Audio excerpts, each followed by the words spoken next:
Assalamualaikum teman-teman, seperti biasa sebelum mulai Mimin mendoakan semoga teman-teman semua selalu dalam keadaan sehat walafiat. Oke, kali ini kita akan melanjutkan Martial Master versi novel bagian 1590. Bagi yang baru bergabung, selamat bergabung, dan bagi yang belum subscribe dulu lah agar Mimin tambah semangat lagi nih bikin videonya. Oke, kalau sudah kita langsung masuk ke isi ceritanya.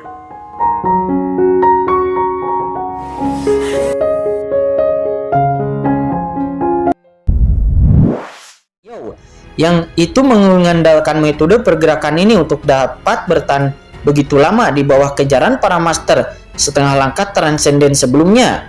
Awalnya Pang Muling khawatir Qin Chen tidak akan mampu mengikutinya, akan tetapi ketika dirinya mengerahkan seluruh kekuatannya dan menemukan bahwa Qin Chen telah mengikuti di belakangnya dengan ringan, Pang Muling pun langsung terdiam.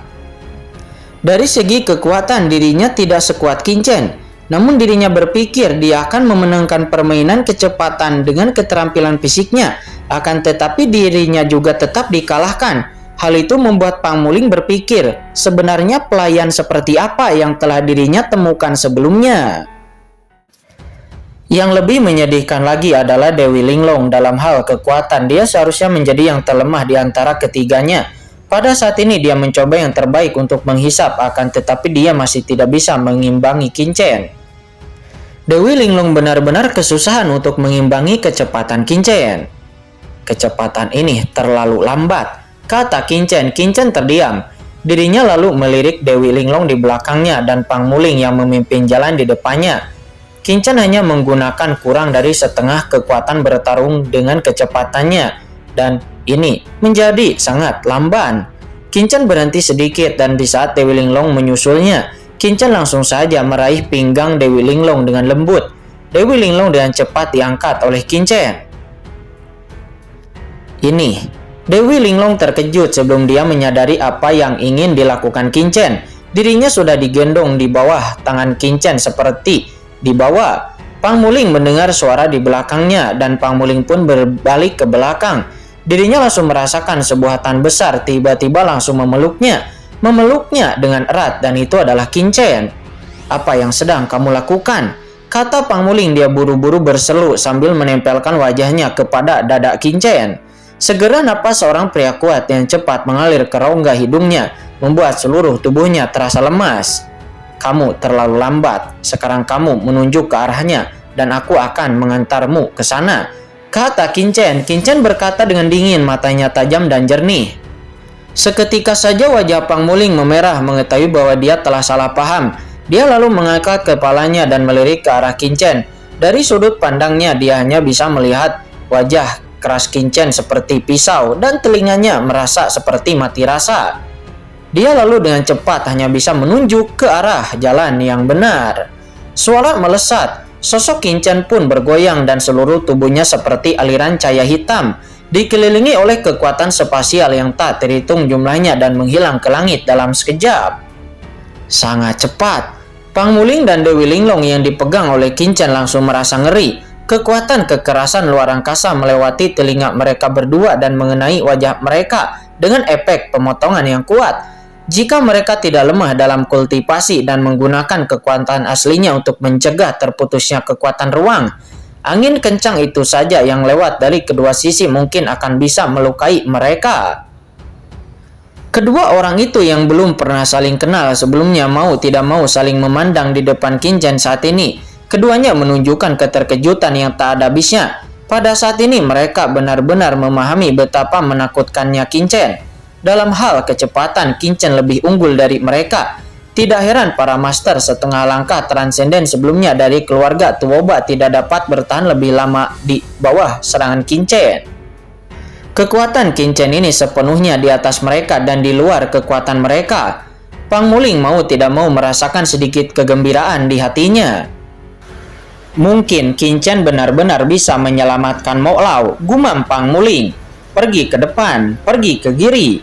Pang Muling butuh waktu lama untuk melarikan diri ke tempat itu, tetapi di bawah kecepatan luar biasa dari Qin Chen, mereka bertiga pun sudah mendekati lembah hanya dengan waktu sebatang lupa. Hampir sampai, kita hampir sampai. Jika kita melangkah lebih jauh, kita akan mencapai lembah itu, kata Pangmuling. Dia buru-buru berkata. Apakah kamu yakin? Kata Kincen. Kincen tidak bisa menandiri untuk tidak merutkan kening. Ya, itu benar, tepat di depan. Turunkan kami dulu, kita harus mendekat dengan hati-hati. Jika kita masuk secara langsung, kita pasti akan diincar oleh Tuan Yuandao itu, kata Pangmuling. Dia memperingatkan. Sesampainya di sini, Pangmuling menjadi gugup untuk sejenak. Tidak dibutuhkan, kata Kincen. Dia sedikit mengernyit. Sosoknya bergoyang dan dirinya terus bergerak maju. Mendengar itu, wajah Pangmuling sedikit berubah. Kincen ini terlalu ceroboh untuk terburu-buru seperti ini. Tetapi sebelum dia bisa mengingatkannya, mereka bertiga sudah muncul di luar lembah. Ini Pangmuling dan Dewi Linglong terkejut. Saat ini lembah sedang kacau balau. Sepertinya mereka baru saja mengalami pertempuran.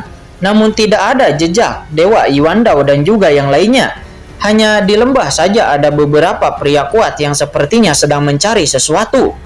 Di mana Tuan Mo Lao dan yang lainnya, kata Pangmuling. Dia tercengang. Seharusnya sudah berangkat. Sosok Kincen bergoyang dan dengan cepat mendarat di depan lembah. Kincen mengerutkan kening dan melihat sekeliling di lembah. Jejak pertempuran yang mengerikan tertinggal di sini. Kekuatan transendensi masih tertinggal di kehampaan. Dan jurang yang menakjubkan tertinggal di dinding batu dan tanah di mana-mana. Berdasarkan persepsi Kincen, dirinya menemukan bahwa tidak ada suasana pertempuran sama sekali di sini. Jadi dia muncul di sini secara langsung. Pertempuran di sini seharusnya berhenti belum lama ini. Kincen merasakan sekelilingnya lalu mengangkat kepalanya dan melihat ke satu sisi di kejauhan. Orang-orang itu sepertinya telah pergi ke arah itu. Mungkinkah Mo Lao lolos? Kata Pangmuling. Dia terkejut. Ini bukan tidak mungkin dengan kekuatan Mo Lao, bahkan dua ahli transenden mungkin tidak akan dapat dengan mudah mengalahkannya tanpa hambatan. Tidakkah kamu tahu jika kamu bertanya kepada orang-orang itu saja? Kata Kincen. Mata Kincen segera tertuju kepada bagian dalam lembah di kejauhan. Karena di dalam lembah terlihat sekelompok orang sedang mencari sesuatu. Kebanyakan dari mereka berkumpul di sekitar pohon ungu. Dan itu merupakan pohon buah pola kekosongan ilahi. Meskipun tidak ada lagi buah di atas pohon tersebut, namun mereka jelas masih tidak mau meninggalkannya. Segera orang-orang ini merasakan fluktuasi dan sedikit berubah ketika mereka melihat penampilan Kincen dan yang lainnya. Itu kamu. Dan salah satu dari mereka semakin kaget setelah melihat Pangmuling. Kincen, orang itu adalah bawahan Tuan Yuandao, kata Pangmuling. Dia berkata dengan suara yang dingin. Ternyata bahwa orang ini adalah salah satu dari kelompok master yang telah mengepung dirinya sebelumnya, tetapi mereka tidak melacaknya. Kenapa kamu masih hidup? Di mana Raja Tiangang dan yang lainnya? Kata pria itu. Wajah pria itu berubah drastis dan dia berkata tanpa berpikir. Tetapi mata Kincen tidak tertuju kepada dirinya, tetapi mata Kincen langsung tertuju kepada pohon buah pola dewa kehampaan. Dan kemudian mata Kincen melihat ke akar pohon buah pola dewa kehampaan. Itu gumam Kincen. Pikiran Kincen sedikit bergerak. Suara melesat, tubuh Kincen bergoyang dan dia tidak sabar untuk bergegas menuju buah pohon pola dewa kekosongan. Dewi Linglong dan Pangmuling juga buru-buru mengikuti dari belakang. Setelah melihat ini, para ahli yang berkumpul di sekitar buah pola kekosongan ilahi membuat beberapa kelonggaran. Tetapi mereka tidak menyerah sepenuhnya. Namun mereka hanyalah menyingkir. Kincen kemudian dengan cepat mendarat di tepi pohon buah pola dewa kehampaan. Kincen tidak memperhatikan siapapun di sekitarnya. Kincen hanya melihat pohon buah pola dewa kehampaan dengan seksama. Dan Kincen merasa bahagia di dalam hatinya. Saya melihat kekuatan luar angkasa yang tak terlihat bertahan di sekitar pohon buah pola dewa kehampaan. Dan kekuatan luar angkasa ini tampaknya menyebar dari pohon buah pola dewa kehampaan. Jalur spasial ini sangatlah jernih seperti aliran air. Itu berlama-lama memancarkan suasana yang dingin. Pohon buah pola dewa kehampaan ini sebenarnya dapat melahirkan prinsip ruang, kata Kincen. Kincen tiba-tiba saja terkejut. Meskipun dirinya telah membuat kemajuan di jalur luar angkasa, namun Kincen masih perlu menyerap banyak prinsip ruang. Dan ke buah pola pohon kekosongan ini ternyata bisa melahirkan hukum ruang. Yang bagaimana mungkin? Kincen terkejut.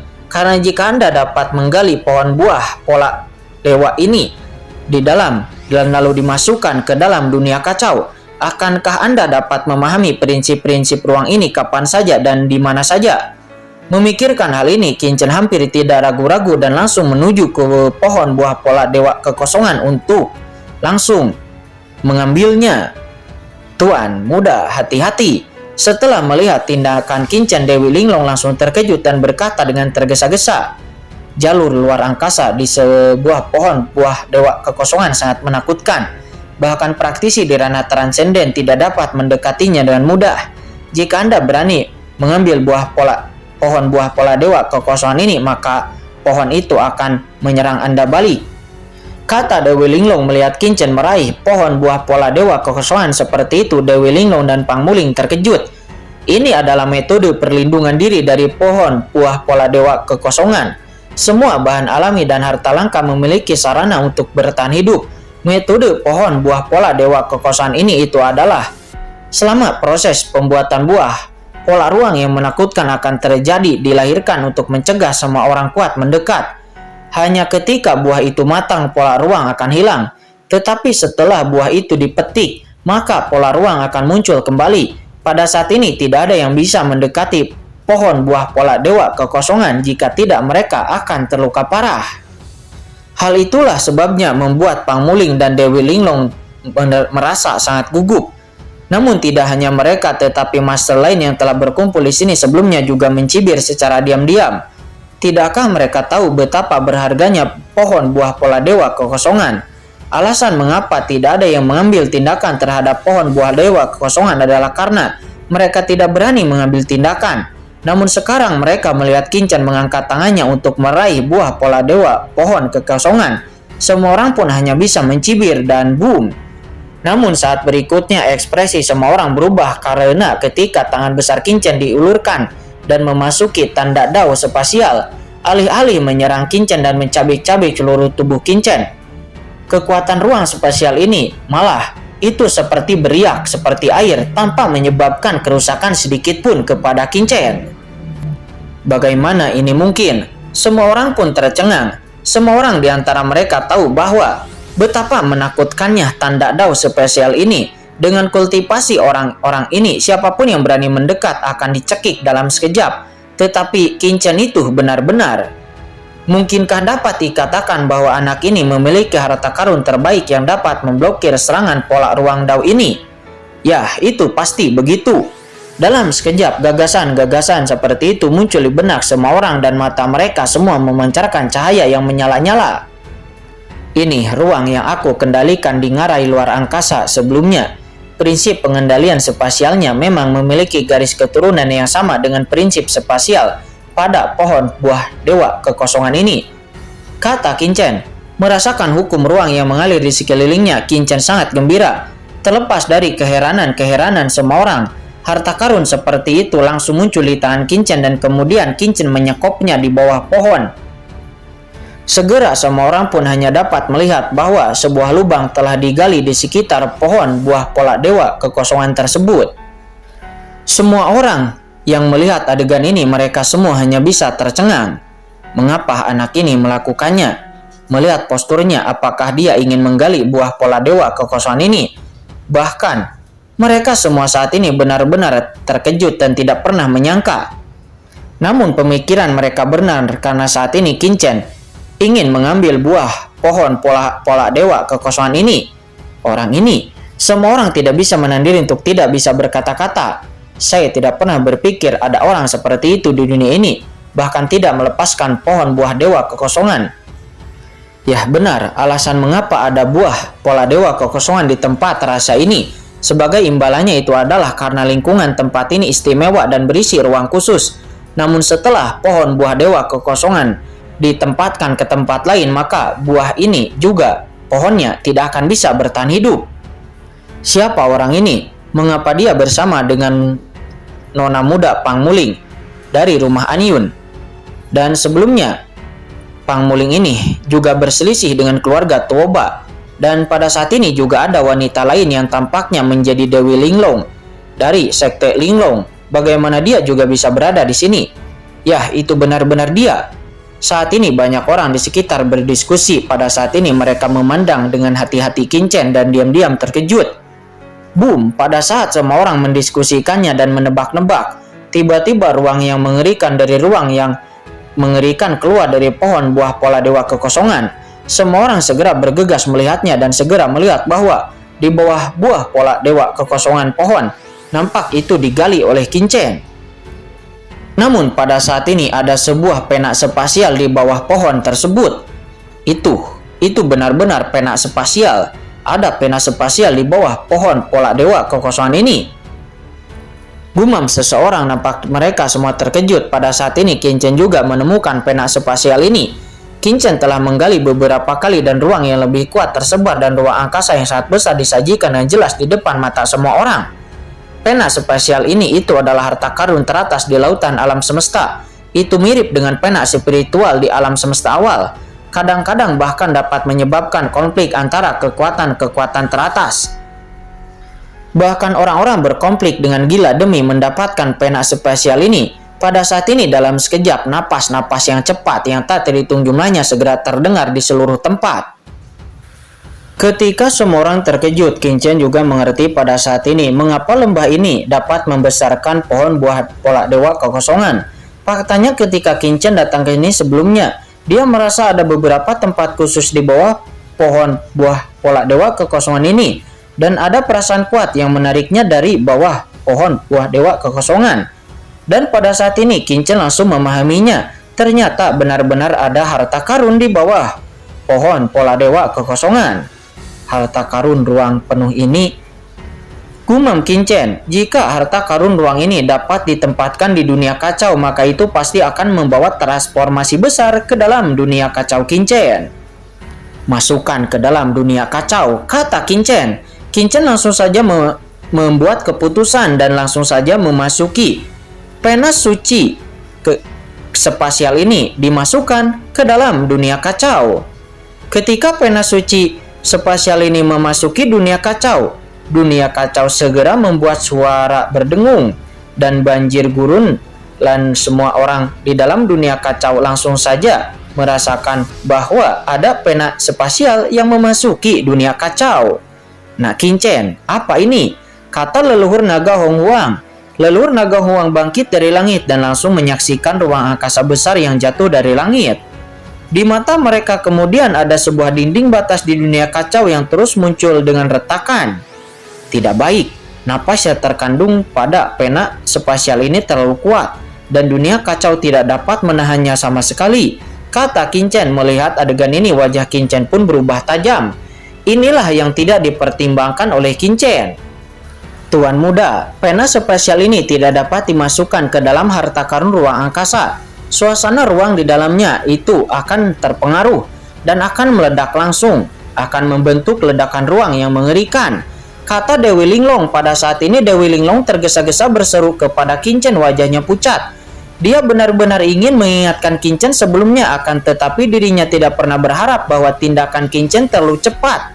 Dan Qin tidak memberi kesempatan kepada dirinya untuk mengingatkannya sama sekali. Sementara para praktisi lainnya di sana nampak mencibir kepada Qin dan berpikir bahwa anak ini benar-benar bodoh. Dengan melakukan itu hanya mencari kematiannya sendiri dan malah akan menghancurkan harta ruang angkasa milik.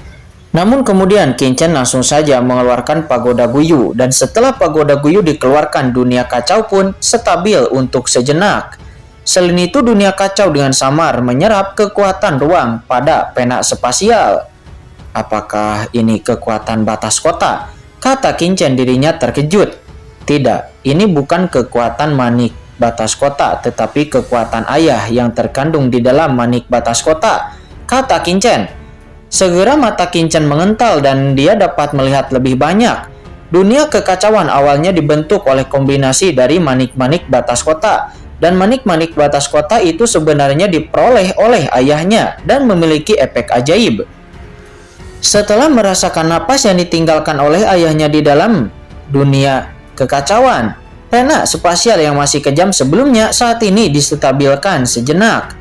Pena besar itu jatuh ke dunia kacau dalam sekejap dan lalu dibor ke bawah tanah di dalam dunia kacau. Segera setelah itu di tanah di atas pena, ruang, pohon, dewa, ilahi, pola, nampak langsung saja menumbuhkan akar di dalam dunia kacau. Namun pada saat ini di mata publik, kekuatan asli Qin-Chen akan meledak dan dia langsung duduk lalu. Hal itu langsung saja mengejutkan mata semua orang. Bagaimana ini mungkin? Orang ini menerima pena spasial dan juga pohon pola dewa kekosongan, tetapi tidak terjadi kecelakaan apapun. Tidak mungkin, ini tidak mungkin.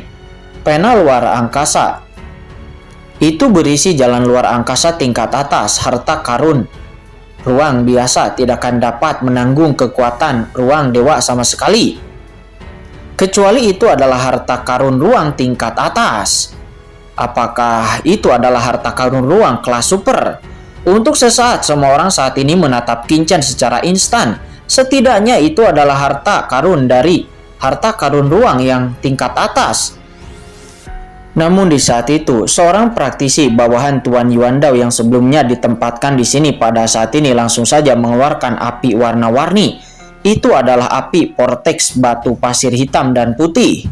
Sunwei Shen Yanshan melihat api 3 warna yang mengerikan ini, para praktisi kuat yang berada di tempat kejadian ekspresinya berubah dan mereka tidak bisa membantu tetapi mengambil beberapa langkah untuk mundur ke belakang.